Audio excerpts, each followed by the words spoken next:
What's up, rockers from all across the world? Banded PR, horns up. Finally, I'm back from vacation. I got tan. I was out in Europe partying with the Scandinavian Vikings. I think I drank some special Viking blood. I'm like more metal than ever. And it's perfect because someone just released a dual EP, and I'm sitting with Alex, huge producer out here in LA, and his band, SORDES DOMINUM. And their double EP they just released June 17th while I was gone, because we were going to try to do this when I was there. But now we're here. I'm finally sitting down with Alex. What's up, man? How you doing? Thanks for having me. Of course, man. Huge congratulations on the release. I know it was just this last Friday when it was coming out, and I was listening to it when I was out there during my workout. It was nice because I got it before everybody else, because, you know, that time gap, 9-hour time had. Mm-hmm. But as I was listening to it, because I was still keeping active, and I was like, dang, this is a freaking banger, hard symphonic metal instrumental album, dual EP release. So congrats. Thank you, man. I appreciate that. Yeah, we went crazy with it, and yeah, so far we've been getting really good feedback. So I'm happy with how everything's going so far, for sure. Now, what was your reasoning for doing a dual EP? As opposed to just kind of like maybe releasing one out and, you know, doing the separate ones, but then you did them both at the same time?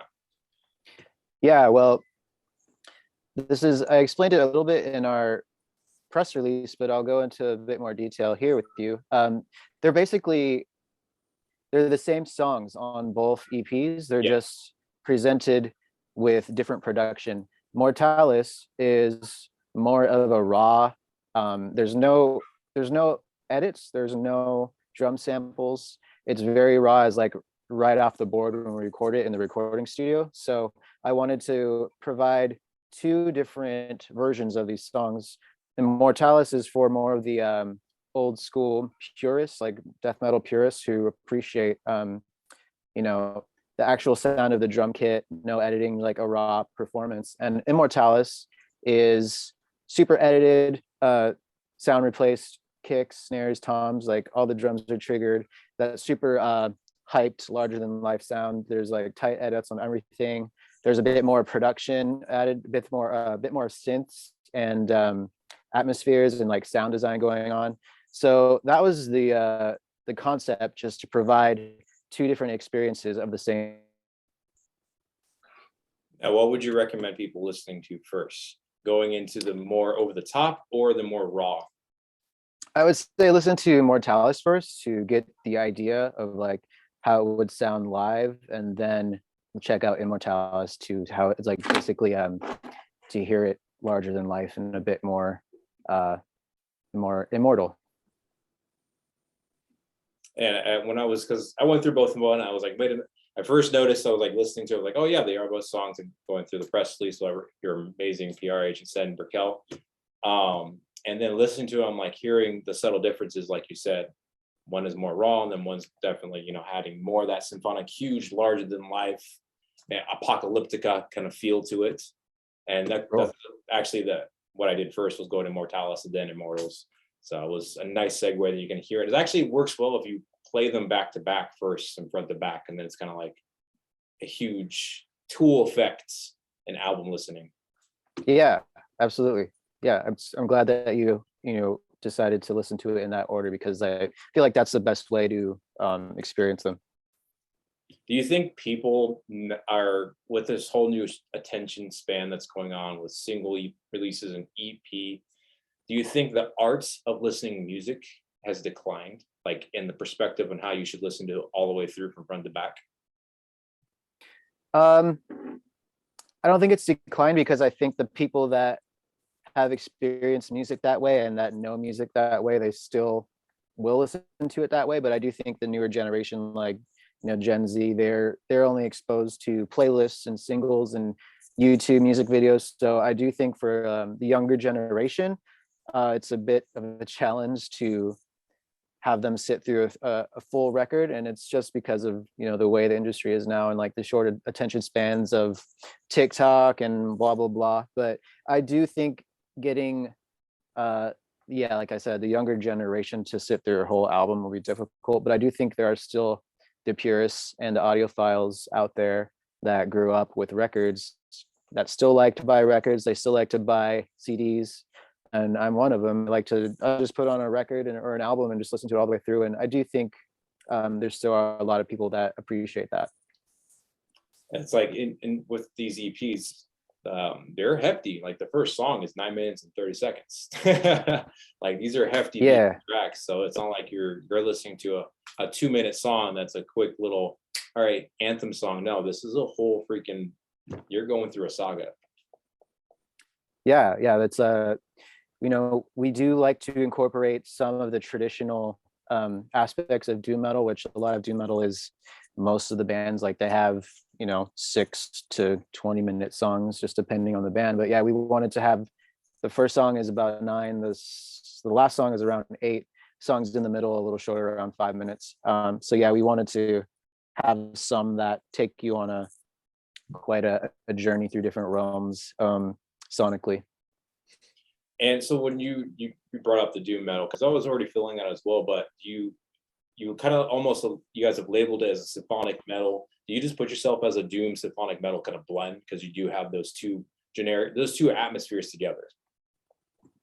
I think that's what most people are identifying the sound with so far.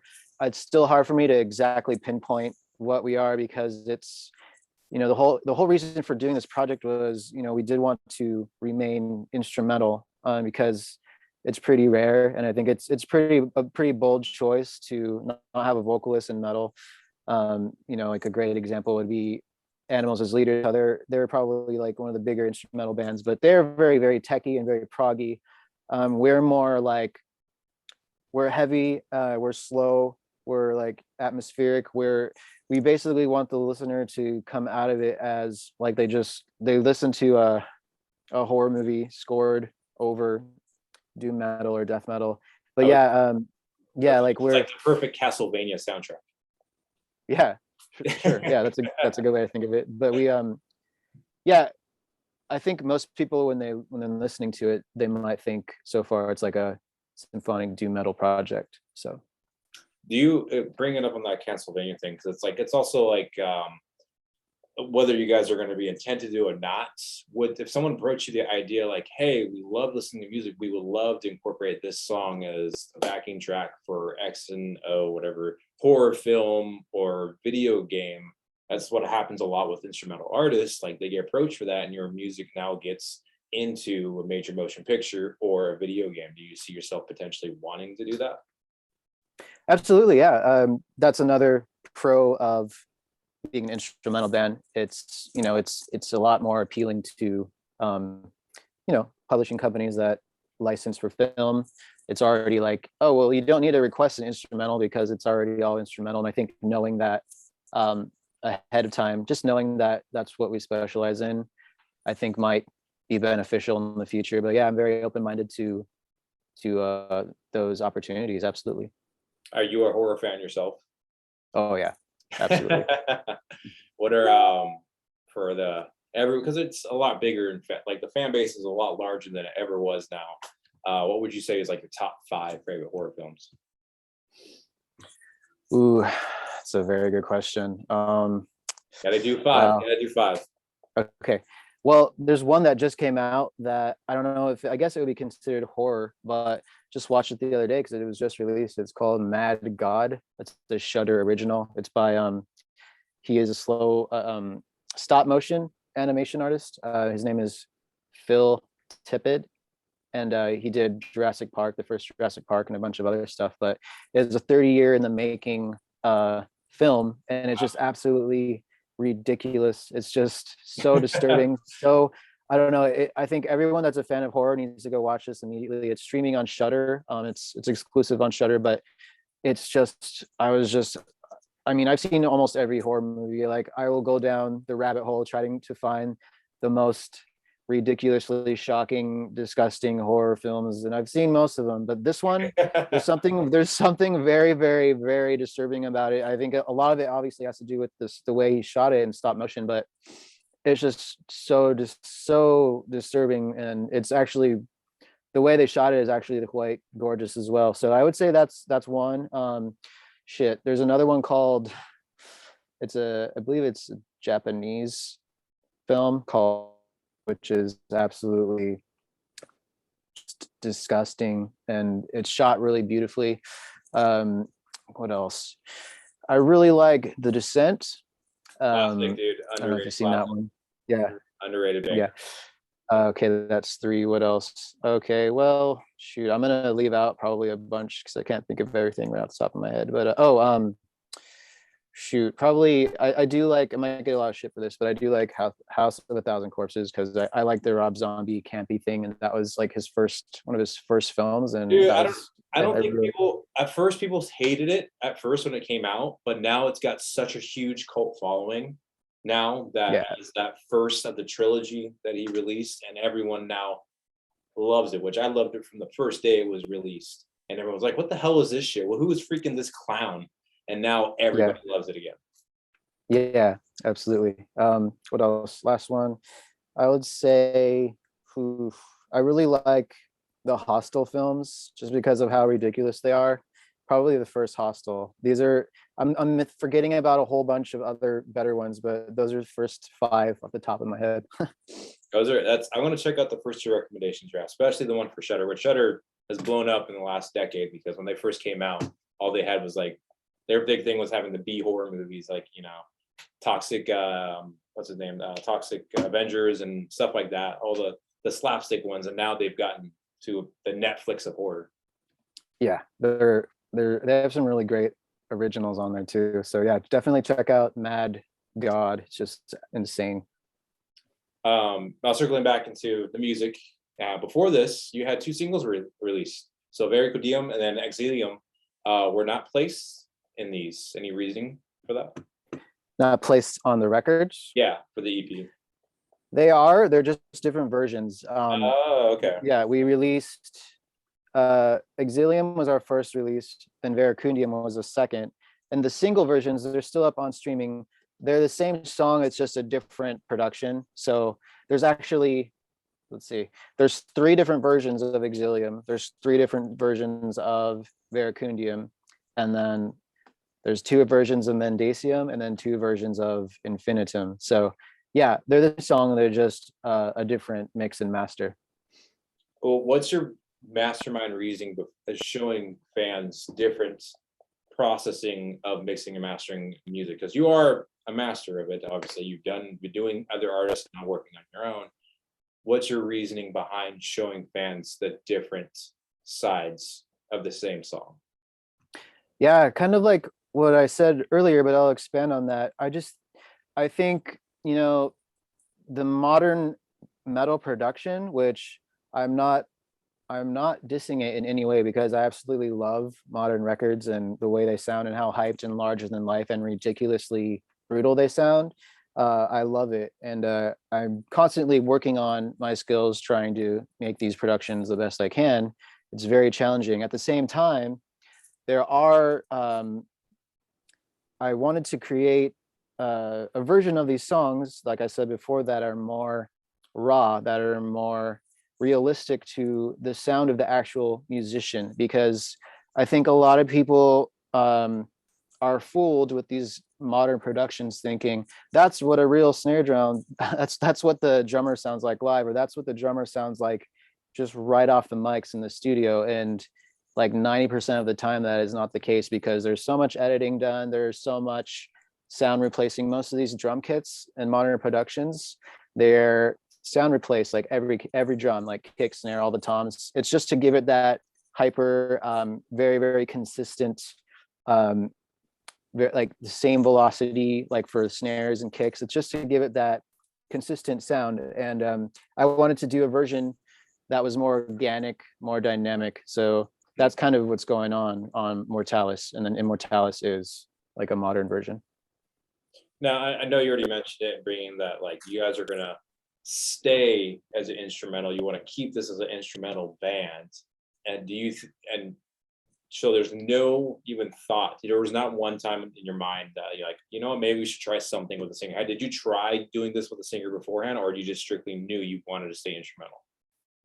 Yeah, we knew we wanted to create this project, just brand it as instrumental, because Jordan, Xander, and myself, we've all been in many different bands in the past, and we've experienced all these different types of bands, types of genres, relationships with band members. And we're really tight. We get each other. We have the same type of vision. And we decided it's like, well, let's just give instrumental music a shot and just try and get it to a point where all the orchestrations, the synths, different string sections. So I'm kind of taking that, and in place of a singer using like orchestral arrangements. So we want the music to kind of speak for itself. And the goal is to create these songs so that when people listen to it, they're not thinking, where are the vocals? It's just like it all makes sense and it all feels good as instrumental music. So that was the whole goal from the beginning.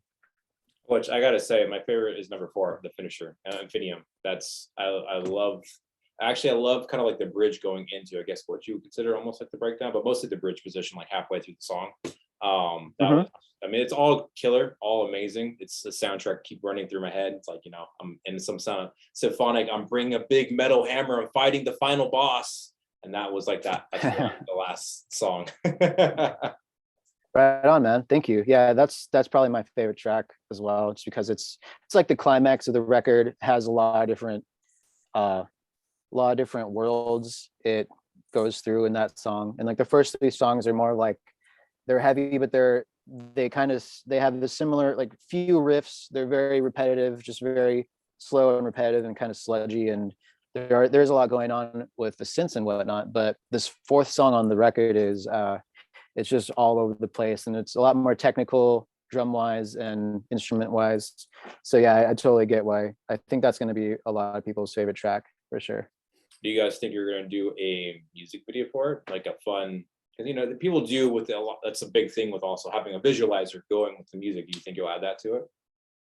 Yeah, we have, since we did a music video for each song besides that one, we're definitely going to do a music video. I'm not sure if it's going to be a full-on video like the other 3, but we're going to figure something out, either like a playthrough or a visualizer or something visual to go along with that one for sure. Now, being as a music producer in the LA, you've worked with plenty of artists such as Sig and Anubis, a great, classic 80s metal kind of sound, and you've revamped and turned their music into larger than life. And it's right now that's showing, that's your key right there. That's your big mark. You like making it big. And now working with your own music, is the perspective different when you're producing your music? I mean, it's different, but not in the way you would think. It's more like the problem that happens when you produce your own music is that you don't know when to quit. You want to keep tweaking it, and then you kind of lose perspective because you're in this bubble and you're like, you want to be perfect. And I want every production I do to be the best it can be. But when it's your own music that you've written, it's really hard to just, move on and say, okay, this is the best I can do. And it's hard to like, it's easy to be very nitpicky and, perfectionist. So I think for people who are producing their own stuff, just work with other people. Like, that's why, I'll hand stuff off to like have someone else edit it, have someone else mix it, have someone else master it if you have the budget for it. Trying to have different ears on it to because it's hard. You can lose perspective and you can lose that objectivity from it. So yeah, it is different, but at the same time it's similar because I want to make every production, like the last production I do, I want it to be the best I can possibly do. So yeah. It's interesting you bring up the perspective thing, because I watch, I'm sure you have to watch various, there's a lot of now huge YouTube channels, based on everything for music producing. And one I love to watch, guy Glenn out of Canada, SMG. And he brought up a point, like talking about losing perspective when you're doing your own thing. You're getting obsessed over this one part, and it's just stuck there over and over and over, and you never get it done. And he's like recommending, like, get it out done first, make 2 edits, then stop. Yeah. Otherwise, that's a great way to think of it. Also with mixing, especially when it's your own music, it's very hard to just say, okay, this is done, because it's like if you own your own studio, if you're producing yourself, so it's like you can have unlimited time with it. So unless you create your own deadline, it's very hard to just say, okay, I'm done. So with mixing, I kind of just try and trust my first gut instinct, because it's really easy to just go in a circle and of doubt and just spiral out and be like, I don't know. But I found that I usually come back to the first or second mix anyway and be like, wait, this is way better than this 12th revision I've done. So I kind of just trust my gut instinct on the first or second mix, and then I just let it be that, you know what I mean? So if you had to give any advice, that would be it. Just go with your first gut on what you like, and don't just go with it. I think once you get to a certain point, once you've been mixing for a while and producing, it's I feel like once you've had a certain amount of time doing it under your belt, then I think once you've done, spent a lot of years doing it and referencing other bands, like that's a big thing, is whenever I'm mixing a song, I try to find a different mix from another band that I'm trying to get the similar sound of. And I'm always referencing and listening back and A/Bing between that song and the mix I'm working on, just so I have that reference.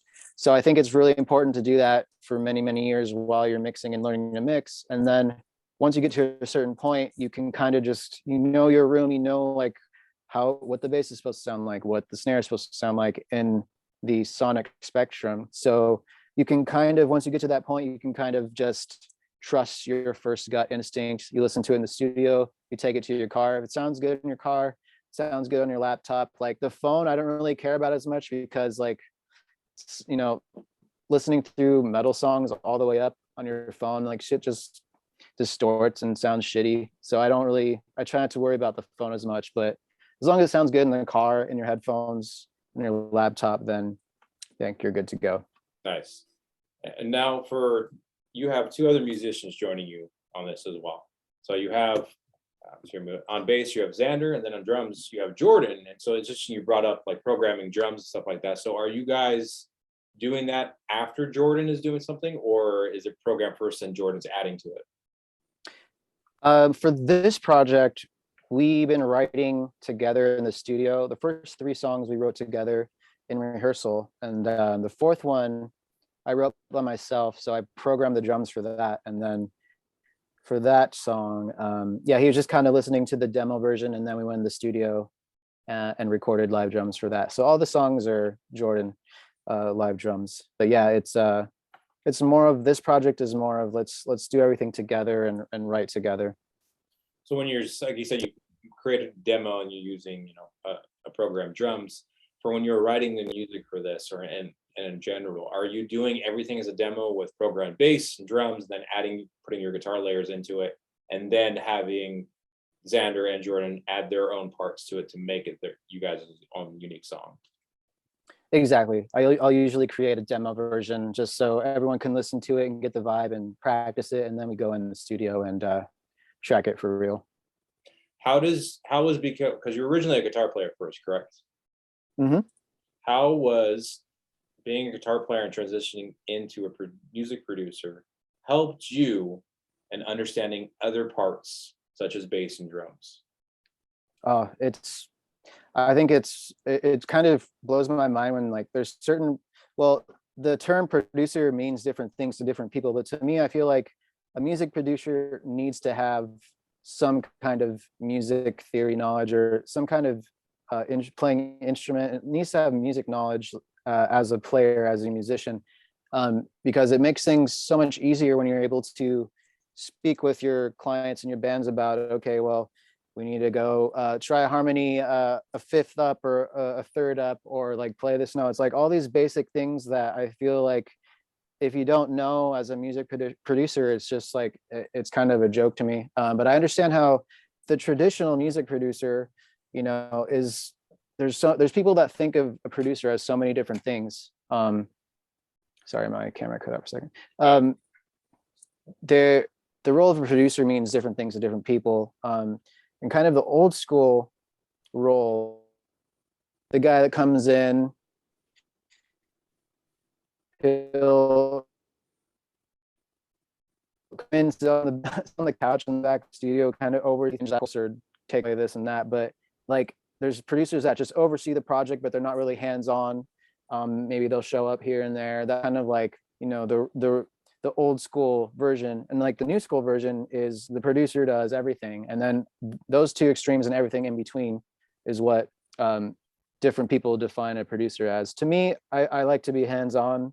I like to know what's going on musically, and yeah, like being a guitarist has absolutely helped me do my job better as a producer. Also, as a mixer, if you need to tune vocals, if you need to tune instruments, if you need to do anything that has to do with theory, it's just makes things way easier. Would you say music theory is essential, is like one of important essential if you want to be a producer and you want to understand, and even going into mixing mastering, is music theory important to know? Absolutely, absolutely. Because you're seeing a lot of people, it's actually a decline. A lot of people are not taking the time to learn it. You know, it's obviously a dense curriculum and it's a lot of time, but it's like I feel like it's a key element that you're going to be lacking when you start doing this. Yeah, I mean, there's been plenty of producers, mixers, and mastering engineers that don't know music theory, and they've done great work. So it's not like it's absolutely necessary, but I do believe it helps. It just makes the process all that better for the producer and the musicians. It's just you're able to communicate much easier and get the final product across faster. Well, what would you say is your number one pet peeve when you're working with other musicians and they're coming to you and wanting you to produce some music? What's your number one pet peeve? Ooh, that's good. There's so many. Basically, a lot of the time it's they'll want to, you know, they come to you and they go, hey, we just started, but we want you to make us sound like so and so band. We want you to, you know, we want you to make this the best record you've ever done. We want you to do the best you've ever done for us. It's like, well, of course, but it's like when bands that are just starting, or bands that are like, you know, halfway, like they're deep enough into their careers, but they don't really realize, you know, it's not about trying to sound like so and so band. It's about discovering who you are and trying to be the best version of your band, whatever, you know, whatever that may be. And sometimes it takes a while to discover yourself musically. So it is a bit of a pet peeve, like when like the first thing out when you're talking to a new band is like, hey, yeah, we like your work, but we want you to we want you to make us sound like Slipknot or whatever. And it's like, well, I'm already turned off, to be honest, because it's like, first of all, you don't sound anything like, or some bands they'll try and replicate these other bands, and it's like, you're already losing. And then some bands, they sound nothing like the band that they want to sound like, and they expect you to get them there. It's just, yeah, it can be frustrating, but I try to explain the best I can. And whenever a band approaches me, I try to answer all questions. If we don't work together, I try to help them. So yeah, that would be one of them.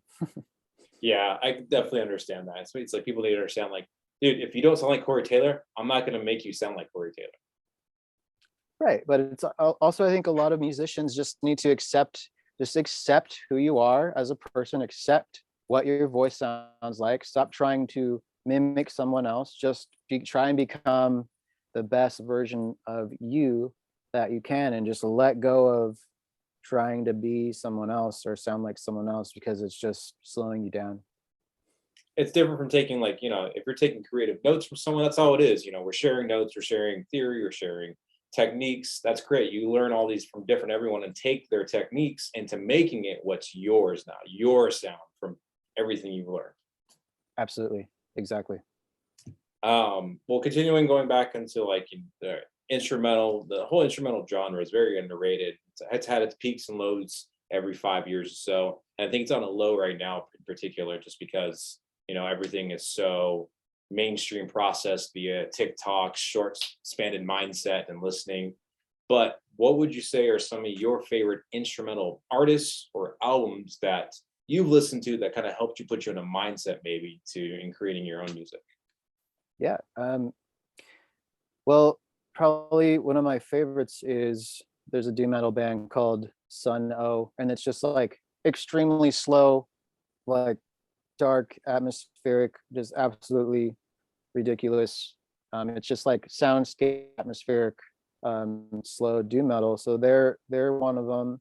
Animals as Leaders I like a lot. I just started listening to them in the past few years, so I'm not like a diehard fan, but I really love what they do and I appreciate the skill and the technicality.